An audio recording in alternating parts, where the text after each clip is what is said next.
और मैं हूं आरती बाला आपके साथ। अभी हमारे साथ रोहित कुमार सिंह हैं जो कि चाइल्ड वेलफेयर के लिए बहुत कुछ इन्होंने किया है और आइए उन्हीं से जानते हैं कि चाइल्ड वेलफेयर के लिए वो क्या कुछ कर रहे हैं और किस तरह से समाज में एक अलग खुद को और दूसरों को इंडिपेंडेंट बनाने की कोशिश कर रहे हैं। तो चलिए उनसे बात करते हैं और जानते हैं उनके बारे में। रोहित जी, बहुत बहुत स्वागत है आपका। मेरी संस्था है बी फाउंडेशन, जिसका मैं सेक्रेटरी एंड फाउंडर हूँ और इसमें हम लोगों ने अलग अलग प्रोजेक्ट्स बनाए जो कि जो सोसाइटी के डिप्राइव बच्चे हैं या लोग हैं उनको हम लोग अपस्केल करना चाहते हैं, उनमें डेवलपमेंट लाना चाहते हैं। तो उसी के लिए हमारा जो प्रोजेक्ट चलता है शार्प माइंड एक्स्ट्रा क्लासेस, उसमें रोज़ाना ऐसे पिछड़े समाज के जो बच्चे हैं, जो अंडा वाला, रिक्शा वाला, चाय वाले, ठेले वाले, इस तरह के मजदूर के बच्चे हैं, उनको हम लोग क्वालिटी एजुकेशन के साथ साथ हर तरह का लर्निंग रिसोर्स प्रोवाइड करते हैं जो एक प्रिविलेज फैमिली के बच्चों को मिलता है। हमारा मेन यूएसपी ये है कि समाज में जो दो हिस्से में हमारा जो सोसाइटी बटा हुआ है, एक प्रिविलेज है, एक अंडर प्रिविलेज है, वो दोनों को इक्वली मैच कर देना है ताकि ये जो अंडर प्रिविलेज फैमिली के बच्चे हैं उनको ये ना लगे कि पैसे के अभाव में हमारा ये शिक्षा पूर्ण नहीं हुआ या ये अपॉर्चुनिटी नहीं मिला। इसी के तहत जब बच्चों को हम karate, music, dance, personality development के हर कुछ करवाते हैं, डिजिटल लिटरेसी वगैरह सब कुछ करवाते हैं, उसी में एक बहुत ही इंपॉर्टेंट पार्ट है कि उनके ग्रूमिंग पे भी हम लोग को ध्यान देना चाहिए, नहीं तो सोसाइटी से लोग डिसगार्डेड फील होते हैं। तो आई ग्लैम से हमारा इसी संबंध में हमारा एसोसिएशन हुआ है कि खूबसूरती और टैलेंट जो है लगभग हर लोगों के पास होती है, लेकिन मौके के अभाव में अपॉर्चुनिटी नहीं मिलने के कारण उनमें ये चीज़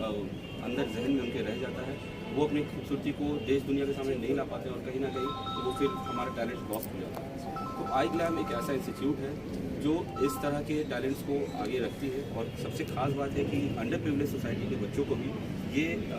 इनरोल कर रही है अपने, ये बहुत बड़ी बात है। जो बच्चे टीवी पे देखते थे कि फैशन शो कैसे होता है, कैसे अपने टैलेंट को दिखाते हैं, उनकी सपनों की दुनिया है जो हकीकत में बदल रही है। ये बहुत खूबसूरत जो है हम लोग काम कर रहे हैं और इसके लिए आई ग्लैम की जो देवजानी मित्रा है उनका बहुत बहुत आभार कि उन्होंने लास्ट टाइम भी हमारे बच्चों को ये मौका दिया।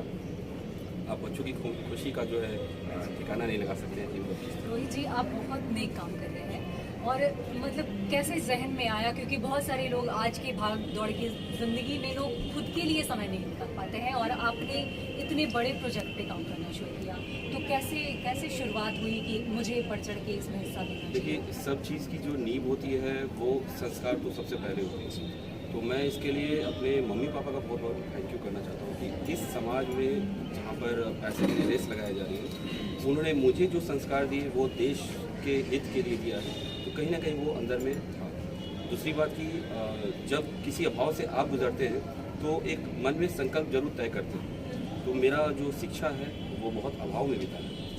फिनेंशियल क्राइसिस मैंने भी देखा है, तो वो अभाव जो है मुझे वो दर्द, वो तकलीफ मुझे महसूस हो रही थी और लाइफ में मैंने कभी सोचा था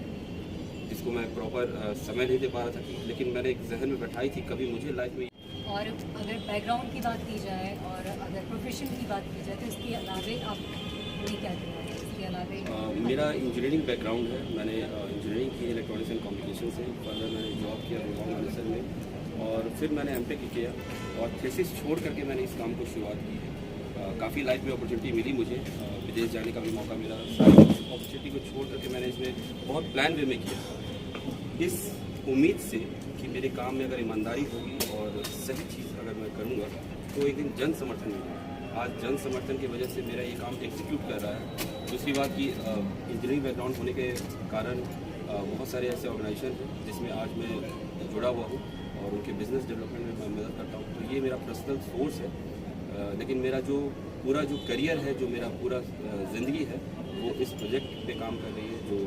इसमें अंडर प्रिविलेज बच्चों को। लेकिन सडनली कैसे आपने इंजीनियरिंग फील्ड आपका था, बहुत अच्छे भले सब कुछ चल रहे थे, सडन आपका सब कुछ रुझान जो है वो सडनली बदल गया? वही मैंने बताया कि ये कहीं ना कहीं हमारे जब मेरे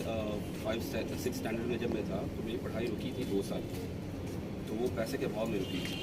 इसी तरह से मैंने जब उसको कंटिन्यू किया तो उस समय अपने आप को थोड़ा सा बैलेंस कर लूँ, उसके बाद नहीं बैलेंस करने के लिए वो भागदौड़ में मैंने तो सोचा कि पहले पढ़ाई जो मेरी अगर जिस चीज़ में रुकावट हो रही है उसको मैं किसी तरह से खींच करके मैंने पढ़ाई तो पूरी कर ली, लेकिन वो जो सपना, जो संकल्प मैंने उस टाइम लिया था वो कहीं ना कहीं अंदर स्टोर थी और जब मैं पंजाब में रहता था और ऐसे बच्चों को मैं जब पढ़ा रहा था तो किसी समय ऐसा किक मुझे वो वापस लगा जब मैं उस बच्चे को देखा, तो मुझे लगा कि ये हाल तो अभी पूरे देश का है, पूरे दुनिया का है, मतलब खास करके हमारे भारत का है और बिहार में तो सबसे ज़्यादा है। तो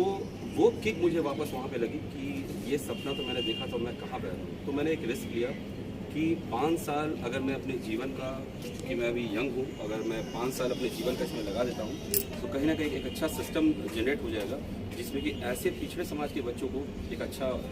प्रोजेक्ट मिल जाएगा, एक अच्छा प्लेटफॉर्म मिल जाएगा जिसमें कि ये लोग भी उसी तरह से पढ़ाई कर सकते हैं जिस तरह से सामान्य बच्चे। आप इतना नेक काम कर रहे हैं और इतने अच्छे बड़े लेवल पे कर रहे हैं, तो मुझे ये लगता है कि हर किसी के जहन में ये सवाल आती होगी कि सरकार से कभी टाइम नहीं आपने ये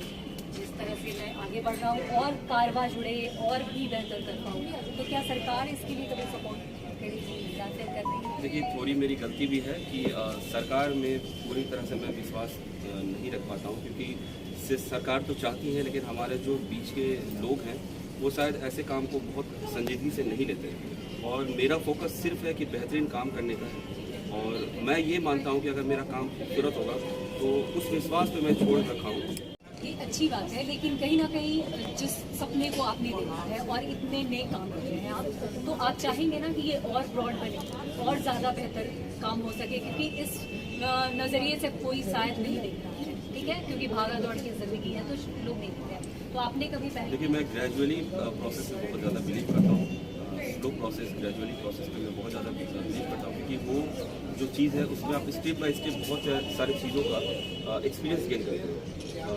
तुरंत सडन क्लिक करने से अगर आप पीक पे पहुँचते हैं तो वो कहीं ना कहीं अनएक्सपीरियंस वे में होता है। मैं गॉड बिलीवर ज़्यादा हूँ और मैं ये मानता हूँ कि ये सब भगवान की कृपा से हो रहा है। और दूसरी बात है कि सबसे ऊपर जो है वो जनता है।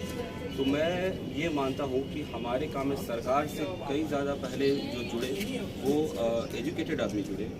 जो शिक्षित वर्ग के लोग हैं वो जुड़े, क्योंकि वो इस काम को समझ सकते हैं और वो इसको प्रोपेगेट करने में ज़्यादा मदद कर सकते हैं रादर देन सरकार।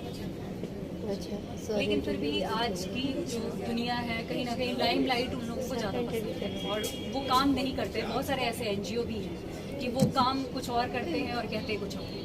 तो मतलब ऐसे में आपने कभी पहल की हो और उसके बाद उस पर कभी इम्प्लीमेंट हुआ हो या फिर आपने करने की सोची हो, क्योंकि आप चाहते होंगे कि ये और बड़े पैमाने पे निकले, क्योंकि हम सरकार के सपोर्ट में ही काम कर रहे हैं कहीं ना कहीं, तो ऐसे में आपका क्या कहना है? देखिए, ये दोनों दो चीज़ है। अगर आप काम पे ध्यान देते हैं तो आपका इन चीज़ों पे ध्यान नहीं जा पाता है और इन चीज़ों पे ध्यान देते हैं तो कहीं ना कहीं काम छूट जाता है। तो इसलिए मैं वो बार बार इस बात को, इस लाइन को रिपीट कर रहा हूँ कि मेरा टोटली फोकस जो है वर्क है। आज वर्क के वजह से मैं यहाँ आपसे बैठकर इंटरव्यू में बात कर रहा हूँ। नहीं तो मैं किसी को जानता नहीं हूँ, मेरी कोई व्यक्तिगत इससे पहचान नहीं है, मैं बहुत मिडिल क्लास फैमिली से बिलोंग करता हूँ और इस काम की बदौलत ही आज जितने भी तमाम तरह के एसोसिएशन हैं वो ऑटोमेटिकली होते जा रहे हैं। अभी आपने देखा होगा कि रिसेंटली एक हॉस्पिटल से हमारा एसोसिएशन हुआ है, गायत्री हॉस्पिटल से, जो हमारे बच्चों को और उनके परिवार को फ्री ऑफ कॉस्ट इलाज करने के तहत। एक फूड मार्ट से हमारा एसोसिएशन हुआ है जो कि अपना कमाई का 6% इन बच्चों के शिक्षा पे, डेली नीड्स है, फूड मार्ट है कंकड़बाग में, तो वो अपने कमाई का 6% हमारे बच्चों की शिक्षा पे देना चाह रहे हैं। तो मैं इनके पास नहीं जा पाया काम की वजह से, लेकिन वो काम जो है वो ऐसे कई कॉर्नर में अपने आप चलते जा रही है और लोग जो है सतत खींचते चले आ रहे हैं। इस सच्चाई को कहीं ना कहीं दबाया नहीं जा सकता। तो ऐसे लोग जो आपसे जुड़ना चाहते हो, ऐसे बच्चे जो हुनरमंद हैं और फिर भी उनको एक जगह नहीं मिल पा रही है, तो वैसे बच्चों को अपने इस संस्थान के बारे में बताएं, उनके एड्रेस के बारे में बताएं, ताकि वो बड़े पैमाने पे आ सकें। सबसे पहले मेरा कि जो नंबर है उससे आप संपर्क कर सकते हैं और मैं बहुत धीरे धीरे ये कोशिश कर रहा हूँ कि पटना में या बिहार में जितने भी स्लम्स एरिया है वहाँ पर एक नज़दीकी सेंटर मैंने स्टार्ट करने के लिए ये हमारा प्रोजेक्ट का हिस्सा है। अभी पटना में 4 जगह हम लोग चला रहे हैं, AN कॉलेज कैंपस के अंदर, JD वेमेंस कॉलेज कैंपस के अंदर, हथुआ राज ज्ञानोदय संस्कृत महाविद्यालय जो कि साउथ मंदिर में है वहाँ, और आर्ट एंड क्राफ्ट कॉलेज। ये 4 ब्रांच की अगर आप नज़दीकी रहते हैं तो वहाँ जा कर के आप उसमें रोज़ाना इसका प्रोजेक्ट का हिस्सा बन सकते हैं। दूसरी बात है कि अगर इस तरह की अगर आपको फिर भी शिक्षा में कोई तरह का समस्या या दिक्कत आती है तो आप प्लीज़ मुझसे शेयर कीजिए और